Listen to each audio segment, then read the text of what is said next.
li ma kii man s'il y avait pas cette vidéo de mon arrestation tey je serais encore en prison pour association de malfaiteurs pour xawma lan ak lan ak lan combien sont-ils ces centaines de jeunes yi nga xamante ils n'ont pas eu la chance d'avoir été filmés bi ñu leen di jàpp c'est de ça que je parle et le problème qu'on a maintenant dañu yor benn état bi nga xamante ni ay mensonges d'état yi ñuy créer des charges toutes faites yenn jeunes yi nga xamante ni on dit que ils ont fait des xawma lan terrorisme gis nga la notion de terrorisme gis nga lutte contre le terrorisme bépp citoyen bi nekk ci réew da nga war a renforcer l'État et le gouvernement dans la lutte contre le terrorisme ndax ñëpp gis nañu li ñu wër mais jël notion au terrorisme di ko manipuler de telle sorte que di ko teg ci ndoddu jeunes yi nga xamante ni ils n'ont rien à voir avec ça c'est des manifestants de telle sorte que les gens vont être amenés gis nga notion au terrorisme sax les gens dañuy dem ba dans leur subconscient boo moytul dañ koy banaliser et vous en tant qu'organisation qu'il faut combattre et quitte à même di collaborer avec l'État il faut que ñu lay relance aussi mais et vous en tant qu'organisation qu'est-ce que vous comptez faire pour assister ces jeunes là parce que bu dee ni nga ko waxee noonu la amee kon li Fatou di wax des centaines de jeunes yi nekk ci biir kaso bi jàpp nañu ne bu ñu leen taxawoo nu ñu leen war a taxawee et man tous les jours ce que le F24 man dès que je suis sorti qu'est-ce que vous comptez faire en tant qu'organisation dès que bi ma génnee F24 parce que quand même yéen ay woote manifestation yi ndaw ñu fekk si leen si oui donc c'est à vous quand même ni nga ko waxee ni bu dee am na ngeen fexe xool yoon yi ngeen war a mën a aw pour assister ndaw moom laa lay wax ma ne la bi yàlla defee ma génn bi ma ñëwee la première chose que j'ai faite mooy def le point au niveau du secrétariat exécutif du F24 et tout de suite le même soir fekkoon na déjà am na benn commission juridique bi nga xamante ni ñoom maître Tine ñoo fa nekk ñoom procureur Alioune Ndao ak yeneen ay juristes mais bi ñu gisee ni dayo bii la am y a tous ces centaines de jeunes yi nga xam dañ leen ramasse ci mbedd mi ñenn ni c'est des manifestations yi nga xam attaqué wuñu fenn ils sont des centaines là-bas amuñu avocat ñu bàyyi leen à eux-mêmes face aux enquêteurs des commissariats tey ñu jàllale leen nekk ci prison yi que ñooñu ñëpp on a lancé un appel ci conférence de presse bi ñu def juste le lendemain pour que bépp avocat bi nga xamante ni jàpp nga ni yow war nga mën a jàpp ci loolu pour que jeunes yooyu ñu mën leen assister nga def signe donc depuis boobu y a beaucoup d'avocats qui ont fait signe et ils continuent de le faire et commencé nañ di leen ventiler pour que ñu jël fu ci nekk xool on a une liste bi nga xamante ni elle est évolutive fépp ci kaso yi ñu xool nu ñuy def pour que avocat mais au-delà de ça mais au-delà de même yéen a leen woo biti ñi génnoon waaw yéen non ñun F24 woote bi mu woote c'était le 9 ak le 10 dañ ko tere mais ñi génn kenn woowu leen c'était une manifestation spontanée da nga dégg kenn ne booy yi génn leen mais Aliou Sané c'est une colère buy trouvé ci biir kër yi mu am ce verdict là bi nga xamante ni l'élément déclencheur non mais l'élément déclencheur nit ñi génn c'est une déglu naa Penda Mbow xaw ma fan la ko doon waxee xaw ma fii xaw ma fan c'est une vraie révolution booy yi kenn newu leen ñu génn alors il y a eu un élément déclencheur de façon spontanée xale yi génn ci mbedd bi mais yéen en tant que kuréel ngeen prôné nouveau type de sénégalais déjà Y en a marre beneen bi nga nekk vice coordonnateur bu F24 gisuñu benn comme ni ngeen ko waxee c'est-à-dire que dénoncer casse yi acte de vandalisme yi nga xam ne ñenn ñi def nañu ko xam nga fi ay à part ñu laaj leen ko vous n'avez pas quand même pris de soin Fatou Abdoul nous on n'est pas des fumistes c'est vrai acte de vandalisme yi wax naa ko j'ai l'opportunité aujourd'hui de le dire clairement ci seen plateau et je pense que c'est un plateau autorisé mais fi ay bakkan rot ay nervi di gis ay sénégalais di leen dóor ay bal ay policiers di gis ay sénégalais di leen dóor ay bal ba ay 20 ñu ci seen bakkan rot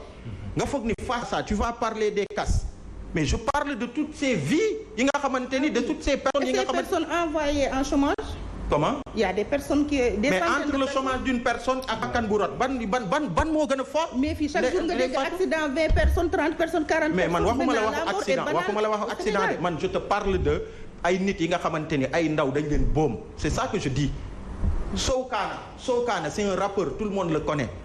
dañu ko dóor bal ba pare après lui avoir biñ ko dóoree bal ba pare di ko dóor di tëj ci yaram bi ba mu dee. mais Aliou bien sûr que nangul nañu mais est-ce que vous vous rendez compte dañ la ko nangul mooy c'est-à-dire imagine-toi un jeune qui n'est pas autre chose qu'un rappeur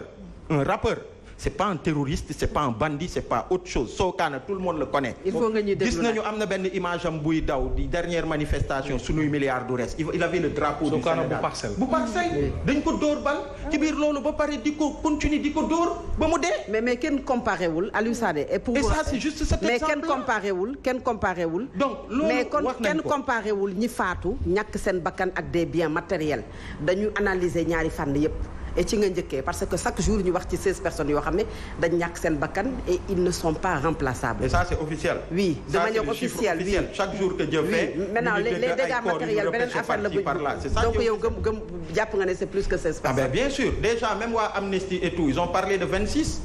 au lieu de 16. non Fatou Abdoul on est en face d'un état boo xamante ni c'est de gros mensonges d'état la ñuy kii di ko servir aux citoyens et gis ngeen tey sur l'affaire des nervis mais on est devenu la risée du monde entier. suñu police ak ni ñu ko nawee ni ñu ko bëgg de toute notre histoire bi ñuy xale ba tey dañ ñu gëmloo ni police su Sénégal moo gën police yi yëpp ñu koy gëm di ko bàkkoo police Sénégal day dem Nations Unies day dem fu ne mais aujourd'hui on a des autorités politiques yi nga xamante ni ils sont en train de désacraliser ces institutions là. di jël des gradés de cette police là di leen mettre ci yenn situation yi nga xamante ni ñuy wax yi nga xamante ni tubaab yi après malheureusement la presse sénégalaise elle est étouffée de telle sorte que yenn dëgg yi dañuy xool nu ñuy def sinon on vous coupe le signal. Ah oui. Donc c'est les télé étrangères. Pourtant on continue à vous inviter. Et que non vous êtes à nous inviter mais le travail que France 24 a fait le travail que France 24 a fait. Vous l'auriez fait je suis pas sûr que li dal Walfadjri est-ce que du leen dal. Sur les 16 morts est-ce que xel dal na ci ONU. Et aujourd'hui on est la risée du monde entier. Aliou sur les 16 morts xel dal na selon yow ci càkkutéefu ONU ci gouvernement bu Sénégal mu leeral. mais il y a eu les 14 morts de mars 2021. fan la mujj. Mohamed fan la mujj gis nga lii nii yëpp léegi. ce que je peux vous dire mooy